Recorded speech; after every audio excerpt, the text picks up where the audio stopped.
I heard the front door click shut, followed by the soft padding of her heels against the hardwood floor. "Hey, babe," she called out, her voice laced with artificial sweetness. "Lunch ran a little late. You wouldn't believe the traffic." I didn't look up right away.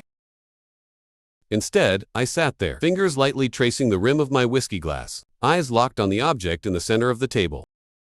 A single glossy photograph. Her laughter died in her throat the moment she saw it. She froze. Her designer handbag slipped from her fingers, landing on the floor with a muted thud. Her breath hitched. What's that?" she stammered, though she already knew. I finally lifted my gaze, my face unreadable. "Why don't you take a closer look?" She hesitated. Her hands trembled as she reached for the photograph. And then, as her eyes scanned the image, she gasped. It was her straddling him in a dimly lit hotel room. Lips locked. Bodies entangled.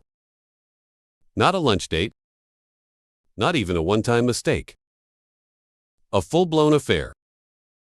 Her knees buckled, and she gripped the back of a chair for support. I can explain."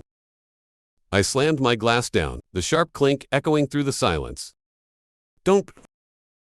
Her mouth opened and closed, but no words came out. I leaned forward, my voice eerily calm. "How long?" She swallowed hard, her mascara-smudged eyes darting around the room, searching for a way out. It didn't mean anything. A humorless chuckle escaped my lips. "How long?" Tears welled up. 6 months. The air in the room shifted, thick with tension I had suspected for weeks. Late nights, whispered phone calls, the sudden urge to wear perfume she never cared for before.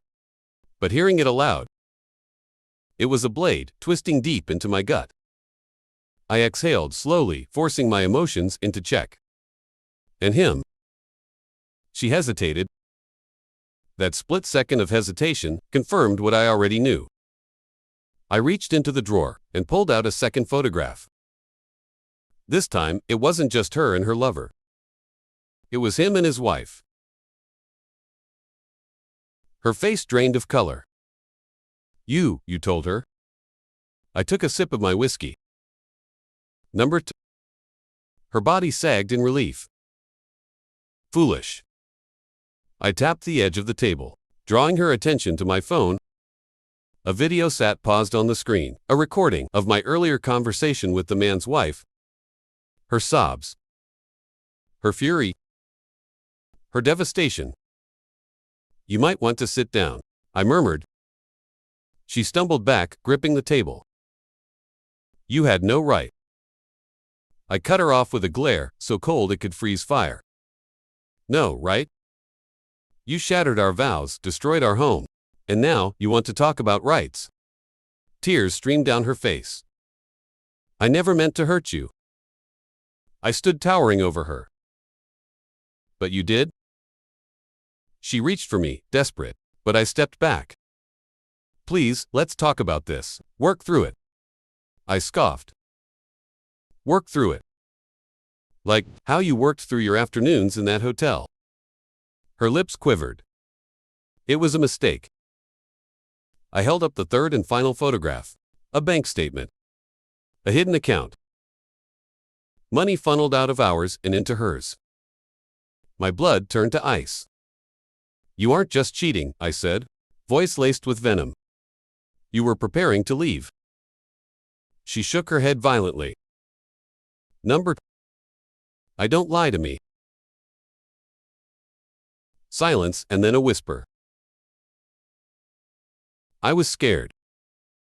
I laughed, a dark, bitter sound of what? Losing your lavish lifestyle? Your cushy safety net? She didn't answer. I stepped closer, lowering my voice to a whisper. "You should know I closed that account this morning." Her head snapped up, eyes wide with panic. "Every dollar you've funneled out? Gone. And since the house is in my name, well, you'll be needing a new place to stay." She grabbed my arm, desperation clawing at her voice. Please? I made a mistake, but I love you. I wrenched free, my expression impassive. You don't love me. You love what I gave you. She collapsed into the chair, sobbing. Where will I go? I walked toward the door and pulled it open, gesturing outside. That's not my problem. She looked at me pleading.